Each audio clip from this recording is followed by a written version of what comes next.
வணக்கம். தமிழ் சினிமாவில் எத்தனையோ நடிகர்களை நான் பார்த்துருக்கோம்.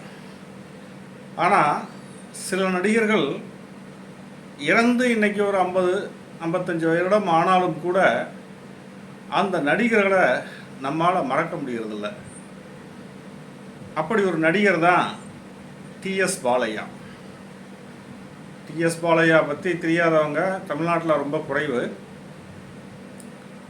அவருடைய பூர்வீகம்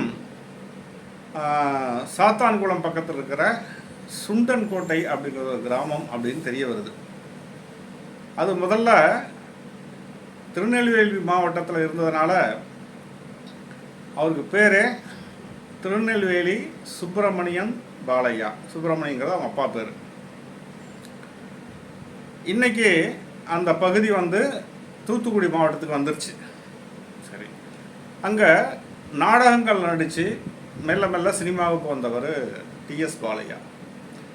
இந்த டிஎஸ் அப்படிங்கிற இனிஷியல் இருக்குது பார்த்தீங்களா, இதே மாதிரி PC Ganesan, MR Radha, NS Krishnan, MG Ramachandran அப்படிலாம் அந்த காலத்தில் 2 எழுத்து சேர்ந்து வரும். அதாவது ஊர் பேரையும் அப்பா பேரையும் சேர்த்து வச்சுக்கிறது ஒரு மரபாக இருந்திருக்கு. அதனால தான் டிஎஸ் பாலையாங்கிறது திருநெல்வேலி சுப்பிரமணியன் பாலையா. இப்போ சிவாஜி கணேசன் கூட பாருங்களேன், முதல்ல விழுப்புரம் சின்னையா கணேசன் தானே அவருடைய இயற்பெயர். அதுதான் விசி கணேசன். இந்த மரபு ஊர் பேரை தன்னுடைய பேரோடு சேர்த்துக்கிற மரபு ஒரு குறிப்பிட்ட தலைமுறையோடு இல்லை. அதுதான் ஆச்சரியம். சரி, இன்றைக்கி இருக்கிற பல காமெடி நடிகர்களுடைய பூர்வீகமோ மற்றதோ நமக்கு தெரியறதில்ல. சரி, நமக்கு தெரியவும் வேணாம். அவங்க என்ன திரையில் பண்ணாங்கங்கிறத பார்க்கலாம். டிஎஸ் பாலையா ஒரு மறக்க முடியாத சினிமா நடிகர். எல்லிசார் டங்கன் அப்படிங்கிற ஒரு இயக்குனர், இங்கிலீஷ் இயக்குனர். அந்த இயக்குனர் தமிழுக்கு நிறைய படங்கள் பண்ணார். மாடர்ன் தியேட்டர்ஸ் தான் அவரை பெரிய டைரக்டர் ஆகிச்சிங்கிறது எல்லாருக்கும் தெரியும். அந்த எல்லிசார் டங்கன் இயக்குன சதிலீலாவதி அப்படிங்கிற படம் மாபெரும் ஆளுமைகளை தமிழ் சினிமாவுக்கு கொடுத்துருக்கு. ஆமாம், அதில் தான் MG Ramachandran, MR Radha, NS Krishnan, அப்புறம் டிஎஸ் பாலையா இவங்கெல்லாம் அறிமுகமாயிருக்காங்க. எல்லாருக்கும் ஒரு தனித்தன்மை இருந்திருக்கு சினிமாவில் அப்படின்னு நினச்சா ஆச்சரியமாக இருக்குது. அவங்க எடுத்துக்கிற கதாபாத்திரங்கள், எம்ஜிஆர்னா அவர் ஒரு மாதிரி, எம்ஆர் ராதானா அவர் ஒரு மாதிரி, என்எஸ்கேனா காமெடி கடந்த கதாபாத்திரங்கள். அதே மாதிரி டிஎஸ் பாலையா. டிஎஸ் பாலையாவை நீங்கள் என்ன கதாபாத்திரமாகவும் நடிக்க வைக்கலாம். நீங்கள் அவருடைய நடித்த படங்களை நிறைய எடுத்து பாருங்கள். அவருடைய இன்றைக்கும் கூட அவருடைய மறக்க முடியாத சில கதாபாத்திரங்களில் தில்லானா மோகனாம்பாள், அவள் தவிழ்காரர் இருக்கார கோடையடி ராக்கண்ணன், அந்த கதாபாத்திரத்தை யாரால மறக்க முடியுமா? சிவாஜி கணேசன் நாதஸ்வர வித்யானானே அப்படியே நாதஸ்வர வித்யானா மாறிட்டார் அப்படின்னு சொல்கிறாங்க. ஆனால் நான் அதிகமாக ரசித்தது தமிழ்காரர் பாலையாவை தான். ஏன்னா பாலையா அப்படி ஒரு பாடி லாங்குவேஜ் இருக்குது பார்த்தீங்களா, உடம்பெல்லாம் ஆடும். அவருடைய நெஞ்சில் இருக்கக்கூடிய சதையெல்லாம் அப்படியே அந்த தமிழ் வித்வாரு எப்படி வாசித்து உடம்பையெல்லாம் அப்படி அசைப்பாரோ அது மாதிரி அசைச்சு பிரமாதப்படுத்தி இருப்பார். அதே போல் அவருடைய அந்த அப்பாவித்தனமான தமிழ்காரர் இருக்கார்ல, சிவாஜி கணேசன் கிட்ட அப்படியே பொம்மறது, அந்த இதெல்லாம் இருக்குது பார்த்தீங்களா. அப்புறம் என்ன இருந்தாலும் பத்மினி சிவாஜிக்கு எதிரி தானே, அந்த இது ஆட போவாங்கள்ல, அதாவது தில்லானா பட்டம் கொடுப்பாங்களே பத்மினிக்கு. அதில் அந்த தியாகராஜர், திருவாரூர் தியாகராஜர் சன்னதியில் நாதஸ்வர வித்வானும் மோகனாவும் ஆட போகும்போது மோகனா தமிழ்காரர்கிட்ட அப்படியே இலக்காரமாக ஒரு பார்வை பார்ப்பாங்க. நீங்கள் நல்லா கவனித்து அந்த படத்தை பாருங்கள். இலக்காரமாக ஒரு பார்வை பார்ப்பாங்க.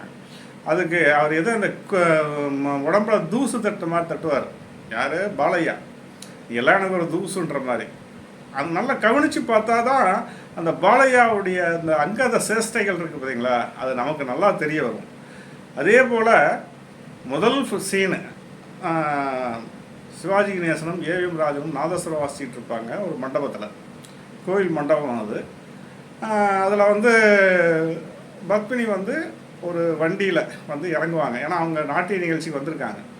வந்தவங்க வந்து பாலையா கண்ணில் பட்டவுடனே சிவாஜி கணேசன் கண்ணில் தான் முதல்ல படுவாங்க அவங்க. அவங்க பாலையா கிட்ட அப்படி சைஸாக யாரோ ஒரு பொண்ணு வருது அப்படின்னு இவர் உடனே அப்படின்பார்.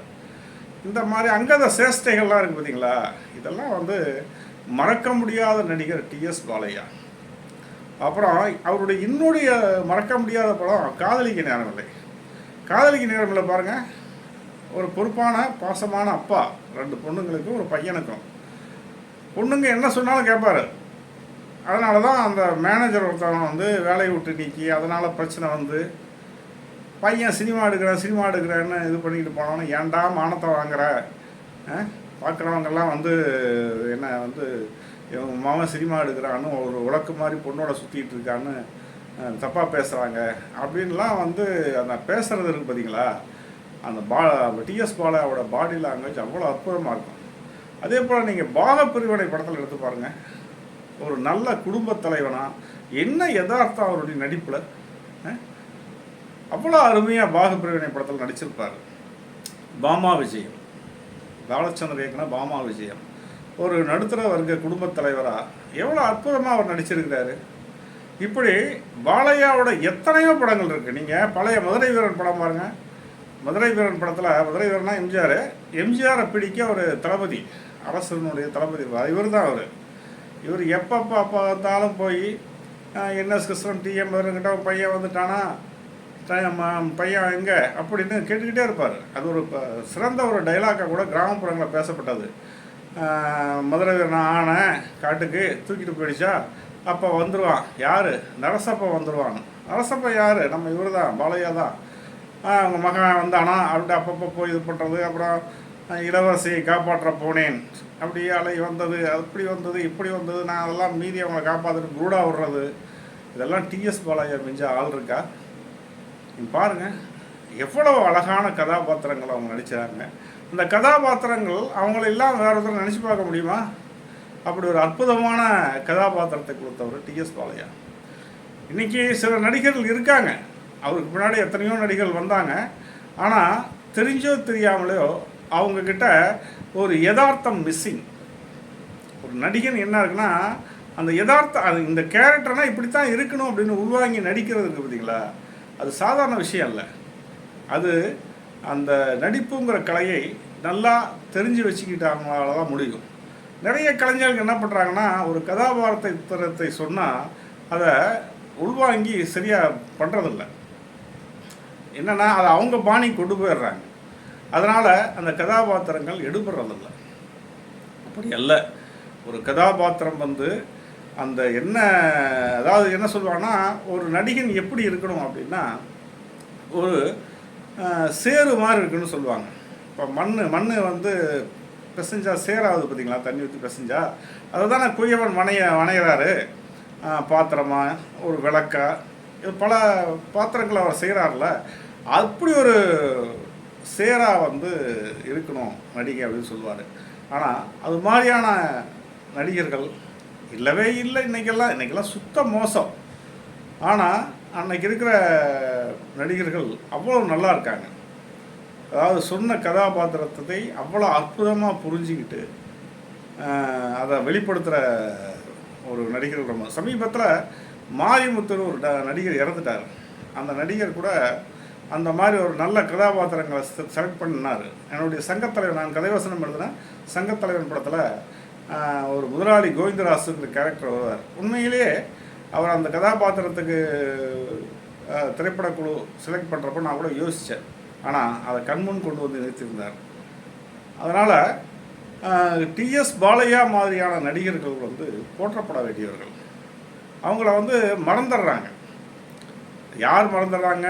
சினிமா ரசிகர்கள் மறக்கிறதில்ல, சினிமாக்காரங்களே மறந்துடுறாங்க. அதுதான் டிஎஸ் பாலையாவுடைய மகன் ஜூனியர் பாலையான் இருப்பார். அவர் என்னுடைய சங்கத்தலைவன் படத்தில் ஒரு ஆசிரியர் கதாபாத்திரத்தில் நடிச்சிருப்பார். அந்த கதாபாத்திரத்தை பற்றி கேள்விப்பட்டு இது யார் எழுதுனது இந்த கதைன்னு சொல்லி நான் தற்செயலாக ஒரு நாள் ஷூட்டிங் ஸ்பாட்டுக்கு போனப்போ என்னை கூப்பிட்டு பாராட்டினார். ரொம்ப நல்ல கேரக்டர் இது அப்படின்னு சொல்லி, நீங்கள் என்ன பண்ணீங்க ஏது பண்ணீங்க?